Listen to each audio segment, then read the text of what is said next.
नमस्कार, मेरा नाम मंजीत कौर है और मैं जींद डिस्ट्रिक्ट से G++ पेलू स्कूल की वोकेशनल टीचर हूँ, PCA ट्रेड की, हेल्थ केयर ट्रेड से। लॉकडाउन के चलते इस कोरोना वायरस की महामारी में हम जो भी सेशन है, जो भी क्लास है, वो हम लोग ऑनलाइन लेंगे। हम लोग स्टार्ट करेंगे 11th क्लास के सेशन से। अभी जो नया जॉब रूल बना है उसके हिसाब से 11th क्लास का जो सिलेबस है वो चेंज हुआ है और जो नया सिलेबस है, जो नया जॉब रूल है, उसके हिसाब से हम लोग नया फर्स्ट यूनिट स्टार्ट करेंगे। तो जो हमारा फर्स्ट यूनिट है वो है hospital management system. Hospital management system में हम फर्स्ट यूनिट स्टडी करेंगे हॉस्पिटल के बारे में। हॉस्पिटल क्या है, हॉस्पिटल के फंक्शंस क्या होते हैं, जीडीए क्या काम है, जीडीए किस तरह से काम करते हैं, उसको किस तरह से सपोर्ट करना है मेडिकल टीम को, क्या उसके काम होते हैं, और ये सब चीज़ों का डिपार्टमेंट क्या है हॉस्पिटल में, किस किस तरह के डिपार्टमेंट है, क्या उनका रोल है, क्या उनकी रिस्पॉन्सिबिलिटी है, किस तरह की क्वालिटीज़ उनमें होनी चाहिए, ये सब हम इस चैप्टर में स्टडी करेंगे। हम स्टार्ट करते हैं फर्स्ट चैप्टर से, जो कि है hospital health care delivery system. WHO के अकॉर्डिंग अगर हम बात करें तो हॉस्पिटल क्या है? हॉस्पिटल है जो प्राइमरी केयर देता है, प्राइमरी भी देता है, सेकेंडरी भी देता है। छोटे लेवल से लेके बड़े लेवल तक जो केयर हम प्रोवाइड करते हैं वो सारी हॉस्पिटल के अंदर आती है। पुराने एंशियंट टाइम्स में क्या होता था, हॉस्पिटल एक हॉस्टल की तरह होता था, आते हैं, रहते हैं, केयर देते थे और चले जाते थे। लेकिन मेडिकल एडवांसमेंट के साथ साथ अब बहुत सारी टेक्नोलॉजीज और बहुत सारी चीज़ें इसमें ऐड कर दी गई हैं हॉस्पिटल को बेस्ट बनाने के लिए।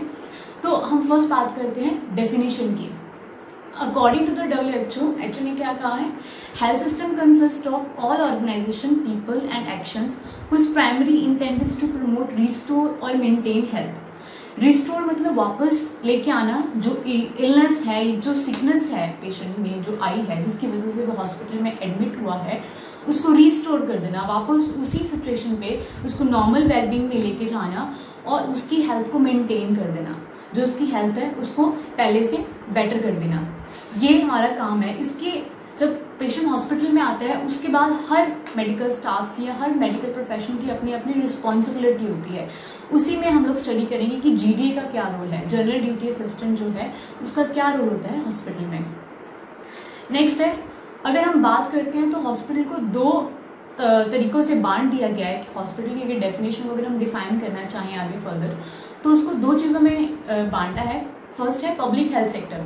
पब्लिक हेल्थ सेक्टर क्या होता है, उसमें कौन कौन से सिनेरियोज आते हैं। फर्स्ट है primary health care. Primary health care का मतलब क्या है कि फर्स्ट ऑफ ऑल आप छोटे लेवल पे जाते हो।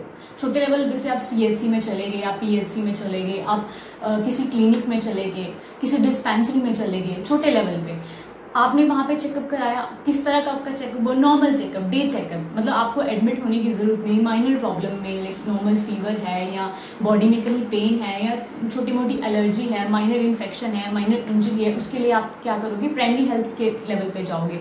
प्राइमरी हेल्थ केयर लेवल को किस तरह डिस्ट्रीब्यूट किया गया है इसमें, जैसे अगर आपने सुना हो ANM के बारे में, auxiliary nurse midwife, village level पे ANM डिवाइड कर दी गई है। वो इसलिए है कि वो फील्ड वर्क भी करती हैं, कम्युनिटी वर्क भी करती हैं। जो पेशेंट्स हैं, किस तरह के पेशेंट्स वो कवर करती हैं, प्रेग्नेंट वुमेन होगी या फिर जो बच्चे न्यू बॉर्न अभी हुए हैं जिनका टीकाकरण पेंडिंग है, उनकी वो सर्वे करते हैं, या वो इस तरह के पेशेंट्स का वो रिकॉर्ड और डेटा जो है वो कलेक्ट करते हैं।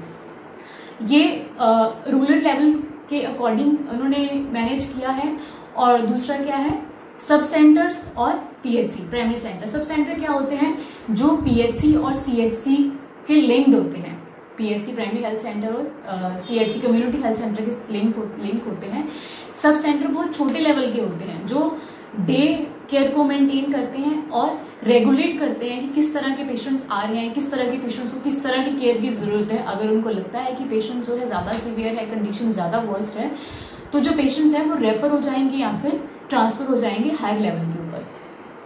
ये है फर्स्ट लेवल केयर यानी कि प्राइमरी हेल्थ केयर। इसके बाद है हॉस्पिटल्स और हेल्थ केयर सेंटर्स। अगर हम हॉस्पिटल्स और हेल्थ सेंटर की बात करें तो अब सेकेंडरी लेवल पे हम आ जाएं, मतलब प्राइमरी में तो हमने नॉर्मल जैसे PHC वगैरह हमने कवर किया। अगर हम हेल्थ सेंटर पे आते हैं तो CHC, प्राइमरी PHC से थोड़ी सी बड़े लेवल पे हो जाती है CHC, जहाँ पे आपको स्पेशलाइज्ड डॉक्टर भी मिल सकते हैं, जैसे कि आई डॉक्टर मिल जाएगा आपको, डेंटल डॉक्टर मिल जाएगा आपको, या फिर आपको specialised doctor, and even labour को भी वो लोग दिखते हैं। उसके बाद डिस्ट्रिक्ट हॉस्पिटल, जैसे सिविल हॉस्पिटल हो गया, जनरल गवर्नमेंट हॉस्पिटल हो गया डिस्ट्रिक्ट लेवल पे। उसके बाद स्पेशलिटी हॉस्पिटल। स्पेशलिटी हॉस्पिटल्स क्या होते हैं, जो पर्टिकुलर एक बॉडी के पार्ट को या एक बॉडी के सिस्टम को वो लोग देखते हैं। जैसे हम बात करें हार्ट के जो हॉस्पिटल्स होते हैं, या आई स्पेशलिस्ट होते हैं, या ईयर स्पेशलिस्ट होते हैं, तो पर्टिकुलर एक बॉडी के पार्ट को या एक सिस्टम को देखते हैं, वो होते हैं स्पेशलिटी हॉस्पिटल्स। उसके बाद है टीचिंग हॉस्पिटल्स। टीचिंग हॉस्पिटल की अगर मैं आपको एक अच्छी एग्जांपल दूं, वो है पीजीआई चंडीगढ़ या फिर पीजीआई रोहतक, जहाँ पे आप लोग स्टडी भी करते हो, पढ़ते भी हो और उसकी प्रैक्टिकल नॉलेज भी लेते हो। मतलब आप प्रैक्टिकल सेटअप में भी जाके आप देखते हो कि किस तरह के पेशेंट्स आपको डेली रेगुलर सेटअप में देखने को मिल रहे हैं, और किस तरह के पेशेंट आप लोग देखोगे, या किस किस तरह की बीमारी आपने स्टडी करनी है, या फिर नई बीमारी क्या आती है, तो वो होते हैं टीचिंग हॉस्पिटल्स। इसके बाद नेक्स्ट है, मैं यहाँ पे थोड़ा सा इलेबोरेट करना चाहूंगी टॉपिक को। सब सेंटर क्या है, जैसे मैंने आपको पहले भी बताया था, सब सेंटर क्या होते हैं, जो मोस्ट पेरिफेरल होते हैं, जो मोस्ट पेरिफेरल एरिया, लाइक जो किसके कॉन्टेक्ट के बिटवीन होते हैं, कम्युनिटी हेल्थ सेंटर के और प्राइमरी हेल्थ सेंटर के कॉन्टेक्ट के बीच में होते हैं, वो है सब सेंटर। उसके बाद प्राइमरी हेल्थ सेंटर की बात करें तो 6 सब सेंटर जो है वो 4 से 6 बेडेड होते हैं, उनमें 4 से 6 बेडेड का सब सेंटर होता है। इसमें मेडिकल ऑफिसर इंचार्ज होता है और 14 सब ऑर्डिनेट पैरामेडिकल स्टाफ्स होते हैं। उसके बाद आते हैं सीएचसी पे। सीएच जो है 30 बेडेड हॉस्पिटल होता है, जिसके अंडर 4 पीएचसी काम करती हैं और स्पेशलाइज सर्विसेज आपको मिलती है। मैंने आपको पहले भी बताया था कि सीएचसी में आपको आई स्पेशलिस्ट भी मिल जाएगा, आपको डेंटल स्पेशलिस्ट भी मिल जाएगा, और आपको लेबर के लिए, जैसे डिलीवरी के लिए भी वहाँ पे पेशेंट्स आ सकते हैं। पर पीएचसी में ऐसा कुछ नहीं, क्योंकि पीएचसी 6 या 10 बेडेड ही कवर करती है, जबकि सीएचसी 30 बेडेड कवर करती है। सीएचसी के अंदर 4 पीएचसी होती है, और पीएचसी एक गांव की एक पीएचसी होती है, जबकि 4 गांव के लिए एक सीएचसी होता है। नॉर्मल एरिया में क्या है कि एक पीएचसी जो है वो 20,000 पॉपुलेशन एरिया कवर करती है, जबकि एक सीएचसी जो है वो 80,000 पॉपुलेशन का एरिया कवर करती है। आप लोग स्क्रीन में भी देख सकते हैं, इसमें दिया हुआ है। ये शायद आपको आपकी बुक में नहीं मिलेगा, जो मैं यहाँ पे मेंशन कर रही हूँ कि पीएचसी जो है वो 20,000 पॉपुलेशन का एरिया कवर करती है, और जो सीएचसी है वो 80,000 पॉपुलेशन का एरिया कवर करती है। बस इसमें डिफरेंस क्या है, पीएचसी जो है उसमें 6 या 10 बेड होते हैं, सीएचसी जो है उसमें 30 बेड होते हैं, लेकिन उसमें आपको स्पेशलाइजेशन मिल जाएगी। आई स्पेशलिस्ट मिल जाएगा, डेंटल स्पेशलिस्ट मिल जाएगा, और आप लेबर कंडक्ट भी हो सकता है वहाँ पे, डिलीवरी सर्विसेज भी आपको मिल जाती हैं।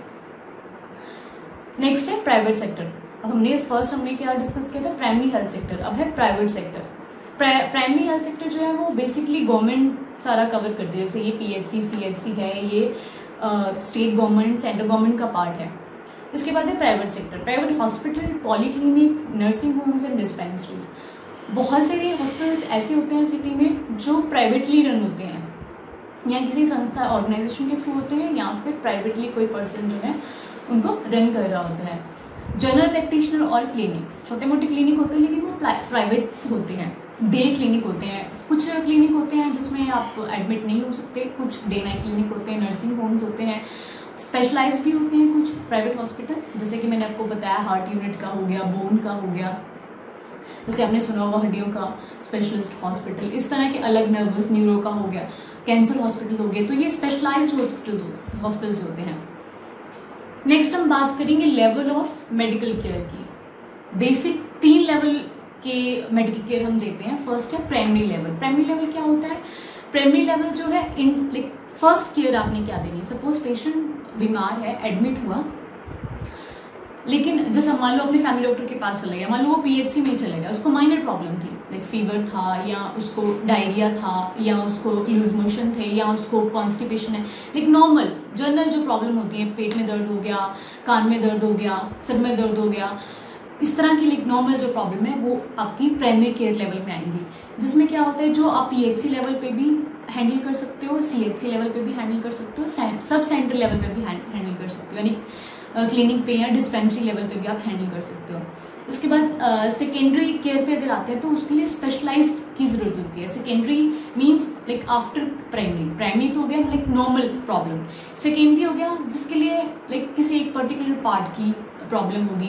जैसे लगा लो कि हार्ट पेशेंट्स है, हार्ट अटैक आया है पेशेंट को, या छाती में दर्द हो रहा है, बहुत दिन से हो रहा है, एक्सरे कराया, ECG कराया, तो हार्ट में प्रॉब्लम आ गया, तो इस तरह उसको अब पर्टिकुलर हार्ट स्पेशलिस्ट की ज़रूरत है। तो अब वो सेकेंडरी लेवल पे आ गया है। तो हार्ट स्पेशलिस्ट जैसे मैंने आपको बताया है कि जो डिस्ट्रिक्ट लेवल के हॉस्पिटल्स हो सकते हैं या स्पेशलाइज्ड हॉस्पिटल हो सकते हैं, हार्ट का स्पेशलाइज्ड हॉस्पिटल हो जाएगा, या फिर जो टीचिंग हॉस्पिटल्स है बड़ी लेवल के, उसके अंदर भी आपको स्पेशलाइज्ड ट्रीटमेंट जो है वो मिलेगा उसके अकॉर्डिंग। इसमें जैसे मैंने आपको पहले भी बताया कि CHC भी कवर कर सकती है, बट CHC भी आगे अगर उनको लगता है कि ये पेशेंट जो है यहाँ पे हम उसको प्रॉपर केयर या प्रॉपर हमारे पास टेक्निक नहीं है, तो उनको रेफर कर सकते हैं डिस्ट्रिक्ट लेवल पे और टीचिंग हॉस्पिटल्स लेवल पे। नेक्स्ट है टर्शरी, थर्ड लेवल की जो केयर हम बात करें, थर्ड लेवल की केयर होती है रीजनल और central level institution, highly specialised treatment. Patient है, रोड साइड एक्सीडेंट हो गया है, मेजर इंजरी हो गई है या मेजर इलनेस है, कोई रीनल फेलियर है, हार्ट फेलियर है, ब्रेन फेलियर है, इस तरह की जो सिस्टमैटिकली इंजरीज हैं या कोई ऐसी प्रोलॉन्ग डिजीज है जिसके लिए लंबे समय तक हॉस्पिटलाइजेशन ज़रूरी है, एडमिट होना ज़रूरी है, तो वो थर्ड लेवल पे आ जाएगी। जैसे PGI है, एम्स है, तो उन हॉस्पिटल्स को हम थर्ड लेवल की केयर के लिए बोल सकते हैं, जहाँ पे पेशेंट्स को लंबे समय तक एक्यूट इलनेस में एडमिट होना पड़े। ठीक है, उसके बाद एक लास्ट नोट दिया है क्वार्टनरी केयर।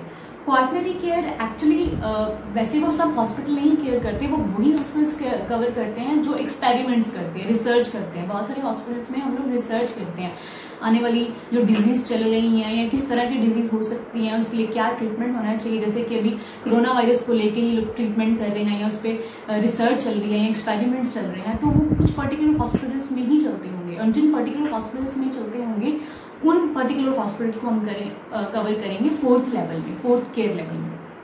क्लियर है? 4 तरह के लेवल हमने पढ़े हैं, primary, secondary, tertiary and quaternary. Primary level तो वो है जिसमें like minor injury, minor problem, जो कि आपकी डे केयर में आप मेडिसिन लोगे, आप ठीक हो जाओगे।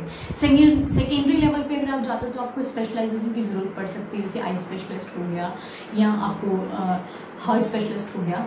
उसके बाद टर्शरी, थर्ड लेवल पे अगर आप जाते हो तो आपको प्रोलॉन्ग्ड एडमिशन की ज़रूरत है पेशेंट को हॉस्पिटल में एडमिट करने की लंबे टाइम तक ज़रूरत है, उसको प्रॉपर ट्रीटमेंट चाहिए, प्रॉपर ऑब्जर्वेशन चाहिए उसके लिए। एंड लास्ट है क्वार्टनरी केयर, मतलब जहाँ पे एक्सपेरिमेंट्स होते हैं, यहाँ पे रिसर्चेस होती हैं। नेक्स्ट हम बात करेंगे functions of a hospital. Hospital के क्या फंक्शंस होते हैं, किस तरह से काम करते हैं हॉस्पिटल, और क्या उनके जो मेन रिस्पॉन्सिबिलिटी है, क्यों हमने हॉस्पिटल सेटअप किया है। फर्स्ट है रिस्टोरेटिव फंक्शंस, जो मैं आपको पढ़ा रही हूँ सब कुछ वैसे आपकी बुक में भी दिया हुआ है, आप उसके साथ उसको कोरिलेट भी कर सकते हो। फर्स्ट है रेस्टोरेटिव फंक्शन। रेस्टोरेटिव फंक्शन का मतलब क्या होता है कि चीज़ों को वापस अपनी स्टेट पे लेके आना, चीज़ों को वापस कवर करना। जैसे डायग्नोस्टिकल प्रोसीजर, फर्स्ट इसमें हम कवर करेंगे डायग्नोस्टिक प्रोसीजर। डायग्नोस्टिक प्रोसीजर क्या होता है, किसी बीमारी का हमें कैसे पता चलेगा, जब तक हम उसके ब्लड टेस्ट नहीं करवाते हैं, जब तक हमें ये नहीं पता लगेगा कि पेशेंट के अंदर किस तरह की कंडीशन चल रही है, किस तरह की प्रॉब्लम चल रही है। तो उनको एक टेस्ट के जरिए, ब्लड टेस्ट हो गया या फिर पेशेंट का यूरिन टेस्ट है या पेशेंट की एक्सरे है या कोई भी अल्ट्रासाउंड, MRI, CT स्कैन, इस तरह का कोई भी प्रोसीजर है जो ये चेक करेगा या जो ये फाइंड आउट करेगा कि पेशेंट को किस तरह की डिजीज है, वो सब आता है डायग्नोस्टिकल प्रोसीजर में। इसके बिना हम लोग किसी प्रॉपर एक आउटकम पे नहीं पहुंच सकते जब तक हमें यही नहीं पता कि पेशेंट को डिजीज क्या है। उसके बाद है ट्रीटमेंट ऑफ ऑल एलिमेंट्स, मतलब डिजीज ट्रीटमेंट हमने हर डिजीज का करना है। जो हमारे पास पेशेंट आता है, किस तरह की उसको डिजीज है, किस तरह की उसको प्रॉब्लम है, उसका हम सारा ट्रीटमेंट करके उसको रिस्टोर करेंगे, वापस उसकी नॉर्मल स्टेज पे लेके जाएंगे। Physical, mental and social rehabilitation. Rehabilitation मतलब क्या है, उसके माइंड को, उसकी बॉडी को, उसका जो स्टेटस है उसको कवर करना। लाइक उनकी जो चीज़ें हैं जो खराब हो चुकी हैं, बीमार हो गया, वो जिस लेवल पे पहुंच गया, उसका माइंड सेटअप वो एंशियस हो गया, वो डिप्रेस्ड हो गया, तो उसको वापस उस लेवल पे लेके आना था जो वो पहले जितना नॉर्मल हो जाए, मेंटली भी और सोशली भी और फिजिकली भी। उसके बाद है एमरजेंसी सर्विसेज। एमरजेंसी हैंडलिंग होनी चाहिए हॉस्पिटल, सबसे इंपॉर्टेंट पार्ट है, क्योंकि मोस्टली पेशेंट जो है एमरजेंसी में आते हैं। हार्ट अटैक का पेशेंट हो गया, रोड साइड एक्सीडेंट हो गया, सुसाइडल केस हो गए, इस तरह के जो पेशेंट हैं जिनके चांसेस कम होते हैं बचने के, तो वो एमरजेंसी सिचुएशन में आते हैं। तो एमरजेंसी सर्विसेज हम लोग रिस्टोरेटिव फंक्शन में देते हैं। रिस्टोरेटिव मतलब चीज़ों को वापस अपनी स्टेज पे लेके जाना। नेक्स्ट है प्रिवेंटिंग फंक्शंस। प्रिवेंटिंग का मतलब क्या होता है कि आगे होने वाले नुकसान से रोकना। जैसे कि preventive of prolonged illness, patient बहुत लंबे समय से एडमिट है, इवन कोमा में भी है, अनकॉन्शियस भी है, तो पेशेंट को हम प्रॉपर ट्रीटमेंट इस तरह से दे रहे हैं ताकि वो जो उसकी इतनी लंबे समय की जो इलनेस है उसको हम कवर कर सकें। वैसे कैंसर हॉस्पिटल्स हैं, कैंसर हॉस्पिटल्स में मोस्टली पेशेंट जो है ठीक हो जाते हैं प्रोलॉन्ग्ड इलनेस से, अपनी जो आगे आने वाले उनको खतरों से हम उनको बचा लेते हैं, कवर कर लेते हैं। Provision of health education services, side by side हम अपने पेशेंट्स को गाइड भी करते हैं, हेल्थ टॉक भी देते हैं कि किस तरह की आपको प्रॉब्लम है, एंड इवन आपको देनी भी चाहिए। एज अ जीडीए जब हम लोग काम करेंगे हॉस्पिटल्स में, हमारे काम ही दो हैं, या तो हम असिस्ट कर रहे हैं पेशेंट को, हेल्प कर रहे हैं, सपोर्ट कर रहे हैं पैरामेडिकल स्टाफ को या मेडिकल स्टाफ को, प्लस साइड बाय साइड हम पेशेंट का मनोबल भी बढ़ा रहे हैं, उसको काउंसलिंग भी दे रहे हैं और उसको गाइड भी कर रहे हैं और उसको सिंपैथी और एम्पैथी भी दे रहे हैं। तो ये एक्चुअली क्वालिटीज हैं जीडीए की। जब वो सेटअप में आएगा तो हम उसको हेल्थ एजुकेशन प्रोवाइड करवाएंगे, क्योंकि पेशेंट जो है ना, पेशेंट अपनी सिचुएशन को लेके वरीड होता है, वो जानना चाहता होता है कि मुझे क्या प्रॉब्लम है, या मैं कब ठीक होऊंगा, या कितना लंबा ये प्रॉब्लम ये चलेगी। उसके बाद है कंट्रोल ऑफ कम्युनिकेबल डिजीजेस। हम पेशेंट आइसोलेशन वार्ड्स बने होते हैं, आइसोलेशन का मतलब होता है आइसोलेट कर देना, अलग कर देना उन पेशेंट्स को जिनसे दूसरे पेशेंट्स को खतरा होता है, जैसे टीबी के पेशेंट्स हो गया, अस्थमा हो गया, हेपेटाइटिस के पेशेंट हो गए, इस तरह के पेशेंट्स को हम लोग अलग वार्ड्स में रखते हैं ताकि जो कम्युनिकेबल है, एक दूसरे से फैलने वाली जो बीमारियां होती हैं वो ना हो, उनको हम रोक पाएं। नेक्स्ट है supervision of pregnancies and child birth. Patients हमारे पास हर तरह का पेशेंट्स आ रहा है, पेशेंट आ रहे हैं, प्रेग्नेंट वुमेन आ रही है, पहले आ रही है लेबर से, तो उनको सुपरवाइज करना, लेबर इंड्यूस करना, देखना है पेशेंट की सिचुएशन कैसे, उनकी केयर को मेंटेन करना। और चाइल्ड बर्थ मतलब डिलीवरीज कराना, और उसके बाद अगर जो भी न्यूबॉर्न हुआ है उसको उसकी केयर को मेंटेन करना और इंश्योर करना है कि जो न्यूबॉर्न है वो ठीक है या नहीं है, या उसको कोई इनिशियल केयर की जरूरत तो नहीं है। नेक्स्ट है training and research activities. Training and research activities में क्या है कि जो भी पैरामेडिकल स्टाफ है, जब हम लोग स्टडी करते हैं तो हम लोग सीखते हैं। टीचिंग हॉस्पिटल्स में हम लोग सीखते हैं किस तरह से काम करना है, और हम अंडर सुपरविजन भी काम करते हैं, देखते हैं, अपना काम मैनेज करते हैं, सीखते हैं फर्स्ट इनिशियल केयर हमने कैसे देनी है, किस तरह के पेशेंट हमारे पास आते हैं। तो इस तरह की जो स्पोर्ट एक्टिविटीज हमें अपने लिए अंडर सुपरविजन जब हम काम करें तो हमें किसी के असिस्टेंस में काम करना है, अंडर सुपरविजन करना है, बट किसी की ऑब्जर्वेशन में काम करना है जब हम सीख रहे हैं। तो ये भी हॉस्पिटल का फंक्शन है कि जो टीचिंग स्टाफ है, नॉन टीचिंग स्टाफ है, जो सीख रहा है इसके बारे में, जो प्रैक्टिकली सेटअप में हो, तो उनको गाइड करना कि किस तरह से काम करना है, इनिशियली कब कैसे आप स्टार्ट करोगे केयर करना पेशेंट को। नेक्स्ट है क्लासिफिकेशन ऑफ हॉस्पिटल। सबसे इंपॉर्टेंट पार्ट है क्लासिफिकेशन। हॉस्पिटल को हमने कैसे डिवाइड किया है? फर्स्ट हमने डिवाइड किया है बेड कैपेसिटी के हिसाब से। स्मॉल हॉस्पिटल कौन से होते हैं? जो 100 बेडेड होते हैं या लेस, जैसे 50 या 30, जैसे सीएचसी होगी, डिस्ट्रिक्ट लेवल हॉस्पिटल हो गया, पीएचसी होगी, वो स्मॉल हॉस्पिटल में आ गया। उसके बाद है medium size hospital, 100, 100 to 300 bed hospital, जैसे कि सिविल हॉस्पिटल हो गया, आपका जनरल हॉस्पिटल हो गया डिस्ट्रिक्ट लेवल पे। उसके बाद large hospital 300 to 1000 bedded, like AIIMS है, पीजीआई रोहतक है, पीजीआई चंडीगढ़ है, जो बड़े लेवल के हॉस्पिटल्स हैं। उसके बाद इन्होंने और अलग से क्लासिफिकेशन भी मेंटेन करी है, जैसे कि teaching and referral hospital. Teaching जैसे मैंने आपको बताया, पीजीआई हो गया, एम्स हो गया, जहाँ पे आपको टीच किया जाता है, आपको पढ़ाया जाता है मेडिकल स्ट्रीम के बारे में, मेडिकल स्टडी के बारे में, ह्यूमन एनाटॉमी के बारे में। एंड रेफरल हॉस्पिटल, उन्हीं को रेफरल हॉस्पिटल भी बोलते हैं, जहाँ पे पेशेंट को हम लोग रेफर करते हैं। पेशेंट हमारे पास आया, अब हमारे पास वो टेक्निक, वो ट्रीटमेंट नहीं है जो हम पेशेंट को दे सकते हैं, तो हम पेशेंट को हायर लेवल पे रेफर कर देंगे, जैसे कि पीजीआई में कर दिया या एम्स में हमने कर दिया।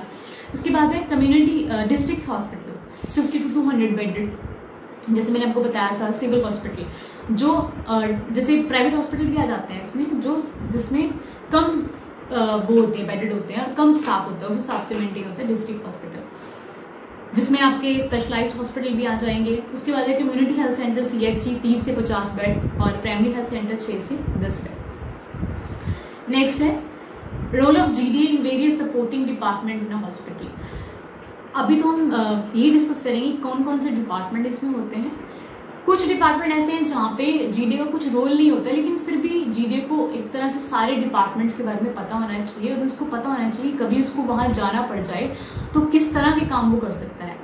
तो फर्स्ट है out patient department, OPD. OPD तो जो मेजर जो पार्ट है वो ओपीडी है। ओपीडी क्या होती है? Out patient department. ओपीडी जिसमें पेशेंट आते हैं, मेडिसिन लेते हैं, डॉक्टर को कंसर्न करते हैं, मिलते हैं, कंसल्टेशन करते हैं और चले जाते हैं। अगर आप लोगों ने देखा हो सिविल हॉस्पिटल में या पीजीआई में या एम्स में रजिस्ट्रेशन डिपार्टमेंट होता है जहाँ पेशेंट का रजिस्ट्रेशन होता है और ओपीडीज बनी होती हैं। ओपीडीज में अलग अलग रूम में अलग अलग स्पेशलाइजेशन के डॉक्टर बैठते हैं, उनके साथ उनके बाहर नेम प्लेट के साथ उनकी डेजिग्नेशन प्लस उनका जो रैंक या जो डेजिग्नेशन है हॉस्पिटल में वो लिखी होती है। ओपीडी में सिर्फ जो है डे लाइक पेशेंट आएगा, डॉक्टर को मिलेगा, उसको मेडिसिन प्रिस्क्राइब होगी और वो चला जाएगा। कुछ केसेस में ऐसा है कि पेशेंट को एडमिट करना पड़ेगा, लेकिन फिर वो डिपार्टमेंट जो है अलग हो जाएगा। रोल ऑफ जीडी की अगर हम बात करें तो जब पेशेंट्स लोग जाते हैं हॉस्पिटल में, बहुत सारे पेशेंट ऐसे होते हैं जिनको कोई आइडिया नहीं होता। हो सकता है कि लैक ऑफ एजुकेशन की वजह से उनको पता ना चल रहा हो कि हमें किस तरफ जाना है, कहाँ पे ओपीडी है। ओपीडी वर्ड मोस्टली इंग्लिश में लिखा होता है, अगर हिंदी में भी लिखा हो तो ना समझने की वजह से उनको नहीं समझ में आएगा कि वो कहाँ किस डॉक्टर को उनको मिलना चाहिए। तो जीडी का ये काम है कि उनको अगर कोई पेशेंट अगर उनसे पूछता है कि ओपीडी क्या है या मुझे इस तरह की दिक्कत है, मान लो मुझे पेट में दर्द है या मुझे सर में दर्द है, तो मुझे किस डॉक्टर को दिखाना चाहिए, किस तरह का ट्रीटमेंट मुझे लेना चाहिए, किससे मुझे कंसल्ट करना चाहिए। तो जीडी का काम है उसको बताना, उसको एक्सप्लेन करना कि किस तरह के डॉक्टर के पास उसको जाके कंसल्ट करना है ओपीडी में। नेक्स्ट है लेबोरेटरीज। उसके बाद सेकंड इंपॉर्टेंट पार्ट है लेबोरेटरीज। बहुत सारे पेशेंट ऐसे होते हैं जिनको नॉर्मली हम भी लोग अगर जाते हैं ना, जैसे हम हॉस्पिटल में चले, हम भी कंफ्यूज होते हैं कि लैब कहाँ पे है, ब्लड टेस्ट कहाँ होगा, क्योंकि बड़े हॉस्पिटल में मोस्टली पता नहीं चलता, जैसे पीजीआई हो गया या एम्स हो गया। तो जीडी का काम है, ये रिस्पॉन्सिबिलिटी है कि उनको गाइड करना, उनको रास्ता बताना कहाँ है, और इवन छोड़ के भी आना वहाँ तक। और जहाँ तक ये बात उनके साथ नॉर्मल रहना, जेन्युइन रहना और एक अच्छा तरीके से बात करना, उनका जो वे ऑफ टॉकिंग है वो बहुत स्मूथ और सॉफ्ट होना चाहिए। उनमें कोई एरोगेंसी या एंगर नहीं होना चाहिए, उनको ये नहीं लगाना चाहिए कि हमारे साथ मिसबिहेव कर रहे हैं। और इनको बिकॉज पेशेंट जो है ना वो पहले से ही स्ट्रेस में होता है अपनी प्रॉब्लम को लेके, तो हमें उनका जो स्ट्रेस है वो बढ़ाना नहीं है। लेबोरेटरीज में आपको पता ही है, ब्लड टेस्ट की लैब होगी, ब्लड बैंक हो गया, या और भी एक्सरे वगैरह या और भी चीज़ें जो है डायग्नोस्टिक प्रोसीजर के साथ जो लिंक है वो है आपकी लेबोरेटरीज। उसके बाद है किचन और डाइटरी डिपार्टमेंट। किचन और डाइटरी डिपार्टमेंट क्या है, जहाँ से पेशेंट के लिए खाने के लिए फूड आएगा। किचन और डाइटरी डिपार्टमेंट में वैसे तो कोई मेजर रोल नहीं है जीडी का, बट हो सकता है कि अगर डाइट के बारे में इन्फॉर्म करना है ऊपर डाइटिशियन को, या फिर उनको बुलाना है नीचे पेशेंट को चेक करने के लिए, या उसकी डाइट को मेंटेन कर लेंगे, या फिर डाइट चार्ट बनाने के लिए, तो आपका रोल है कि वहाँ उनको इन्फॉर्म करना, ठीक है। और फूड के बारे में बताना, अगर किसी फूड से उनको प्रॉब्लम होती है या पेशेंट किसी फूड से एलर्जिक है, तो इस तरह की इन्फॉर्मेशन आपने ऊपर उनको कॉल करके या उनको पर्सनली जाके उनके डिपार्टमेंट में आपने उनको देनी है। उसके बाद cleaning and laundry department. Cleaning and laundry department में क्या है, जितनी भी बेडशीट्स हैं, जितने भी चीज़ें यूज़ हो रही हैं, जितना भी लिनन यूज़ हो रहा है या जो भी कपड़ा यूज़ हो रहा है पूरे हॉस्पिटल में, ट्रीटमेंट के दौरान हम लोग गाउन ग्लव्स पहनते हैं, प्लस हम बेडशीट यूज़ करते हैं, एप्रन यूज़ कर सकते हैं, कवर यूज़ करते हैं, वो सब तरह की जो लॉन्ड्री होती है उनको अपने काउंट करके देना होता है। काउंट करने से हमने आपने जीडी का काम है उसको चेक करना, लॉन्ड्री में कितनी बेडशीट्स या कितने पिलो या कितने पिलो कवर या फिर कितने टॉवल जो है आप ऊपर भेज रहे हो लॉन्ड्री में क्लीनिंग के लिए, कितने आपने भेजे, उसमें से कितने ऐसे हैं जो फट गए हैं, जिनको चेंज करने की ज़रूरत है, जिनको रिप्लेस करने की ज़रूरत है, या जिनको रिकवर करने की, रिपेयर करने की ज़रूरत है। तो इस तरह की जो चीज़ें हैं लॉन्ड्री में वो आपने मेंटेन करनी है। किस शिफ्ट में आपने कितनी चादरें दी, कितनी आई हैं वॉश होके, इन सब का रिकॉर्ड भी आपने मेंटेन करना है। बिकॉज क्या है ना, ये जीडी के जो नॉर्मल काम है, ये ऐसे काम जो जीडी के काम होते हैं इन चीज़ों को मेंटेन करना, क्योंकि बिकॉज बाकी जो स्टाफ है वो बहुत बिजी होते हैं, तो वो चीज़ें नहीं कर पाते हैं। तो ये आपकी रिस्पॉन्सिबिलिटी होती है कि इन्वेंट्री मेंटेन करना, स्टॉक मेंटेन करना, कितनी बेडशीट या कितनी लॉन्ड्री जो है वो डिपार्टमेंट से निकली है। नेक्स्ट है हाउसकीपिंग। हाउसकीपिंग क्या है, क्लीनिंग डिपार्टमेंट है। जितनी भी झाड़ू पोछा या जो भी साफ सफाई जो क्लीनिंग होती है पूरे हॉस्पिटल की, वॉशरूम की, लैब्स की, डिपार्टमेंट की, वो सारी हाउसकीपिंग में आती है। तो आपने मेंटेन करना है कि सफाई रेगुलर हो रही है, जो केमिकल यूज करने चाहिए वो किए। हाउसकीपिंग सुपरवाइजर होता है, उसके साथ आपने इन टच रहना है कि टाइम टू टाइम चीज़ें जो हो रही हैं, कहाँ पे कौन सा केमिकल यूज़ करना है, वो हम आने वाले चैप्टर में स्टडी करेंगे। किस तरह के डिसइंफेक्टेंट या किस तरह के केमिकल हम यूज़ करते हैं क्लीनिंग के लिए, सफाई के लिए हॉस्पिटल डिपार्टमेंट में, वो सब चीज़ें आपने उसमें मेंशन करनी है। इवन आपने अप टू डेट रखना है सब चीज़ों को कि जो चीज़ें जैसे फ्यूमिगेशन आगे जाके आप पढ़ोगे तो उन चीज़ों के साथ भी आपने वो मेंटेन रखना है कि वो चीज़ें हो रही हैं नहीं हो रही। नेक्स्ट है एडमिनिस्ट्रेशन। एडमिनिस्ट्रेशन हर हॉस्पिटल में मोस्टली बड़े लेवल के जो हॉस्पिटल है आपको मिलेगा ही मिलेगा, जहाँ पे एडमिनिस्ट्रेशन का मतलब क्या होता है, हॉस्पिटल का सेटअप कैसा है, क्या चीज़ है, जिसमें सारी चीज़ें HR डिपार्टमेंट भी आ जाता है और भी बहुत सारे डिपार्टमेंट आ जाते हैं एडमिनिस्ट्रेशन में। क्या हॉस्पिटल का सेटअप है, कौन है जो मेन डायरेक्टर, कौन लीड कर रहा है, किन किन चीज़ों के साथ हमारे कॉन्टैक्ट हैं, किस तरह का हमारा इंफ्रास्ट्रक्चर है, क्या हमारी जो हॉस्पिटल की सेटअप है। उसमें ऐसा कोई रोल नहीं होता GD का, बस ये है कि प्रोफेशनली कभी उनको किसी से कम्युनिकेट करना पड़े या फिर किसी सीनियर मेडिकल प्रोफेशनल ने उसको आगे फर्दर कोई इन्फॉर्मेशन देने के लिए या कोई फाइल देने के लिए ऊपर अगर भेजा एडमिनिस्ट्रेशन ब्लॉक में या एडमिनिस्ट्रेशन डिपार्टमेंट में, तो बस उनको पता होना चाहिए। अदरवाइज यहाँ उनका जो मेजर जो काम है वो असिस्टेंस और केयर देना है। नेक्स्ट है परचेजिंग डिपार्टमेंट। परचेजिंग डिपार्टमेंट क्या होता है, जैसे फार्मेसी होगी, हॉस्पिटल में फार्मेसी होती है, अगर कोई पेशेंट एडमिट हुआ है उसको किसी इक्विपमेंट की ज़रूरत है या किसी ऐसी चीज़ की ज़रूरत है जो प्रोसीजर में काम आनी है, यूरो बैग हो गया पेशेंट के लिए, जो कैनुला आप लगाते हो, IV लाइन लगाते हो, यूरो बैग लगाते हो, इस तरह की चीज़ें हैं, ऐसा कोई इक्विपमेंट है जो पेशेंट को चाहिए, वो कहाँ से परचेज करेगा, फार्मेसी, परचेसिंग डिपार्टमेंट में।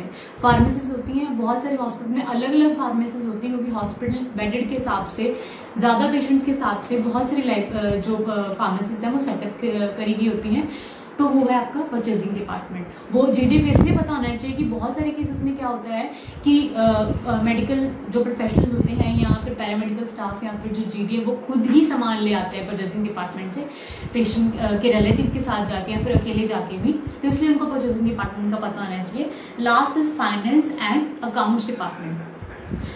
फाइनेंस एंड अकाउंट डिपार्टमेंट में क्या है, फाइनेंस जो कितना बजट हमारे पास है, हम हॉस्पिटल में कोई चीज़ नई रेनोवेट करनी है या नई कंस्ट्रक्ट करनी है, बिल्डिंग बनानी है या कोई डिपार्टमेंट ऐड करना है, या फिर हमने कोई मशीन इसमें नई लेके आनी है, या हम कैसे सैलरीज दे रहे हैं अपने स्टाफ को, या किस तरह से हम सब मेंटेन कर रहे हैं, कहाँ से हमारा पैसा आ रहा है, सारा जो बजट है वो फाइनेंस डिपार्टमेंट में है।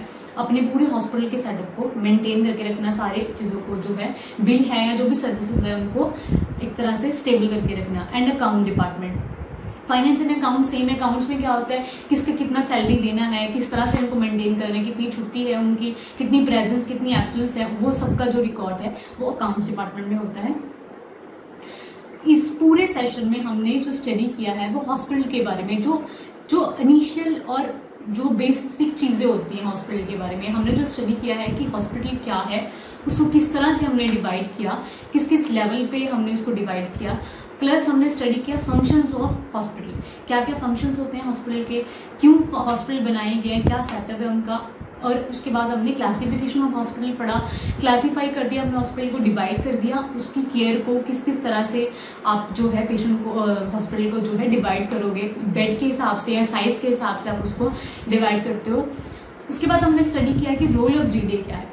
बेसिकली जैसे कि मैंने आपको बताया कि जो मेन जो रोल है GD का वो है असिस्टेंस, क्योंकि उसका नाम ही असिस्टेंट है तो उसका काम भी असिस्टेंस ही है। असिस्टेंट, कोई भी आप काम करो इन फ्यूचर, जब आप एज ए GD जब जाते हो, आप कोई भी काम कर रहे हो तो आपने अंडर सुपरविजन और अंडर ऑब्जर्वेशन ही करना है। कोई भी काम जो है प्राइमरी आप नहीं करोगे, सारे काम आपने सेकेंडरी ही करने हैं। जैसे हमने अभी इस चैप्टर में स्टडी किया हॉस्पिटल, बहुत सारी चीज़ें ऐसी हैं, नेक्स्ट चैप्टर में अभी स्टडी करवाऊंगी आपको, उसमें हम लोग ब्रीफली पढ़ेंगे कि हॉस्पिटल में किस किस तरह के डिपार्टमेंट होते हैं और हर डिपार्टमेंट में अलग से आपका क्या रोल और क्या काम होना चाहिए। हमारा इसके साथ हमारा ये चैप्टर यहीं पे ख़त्म होता है।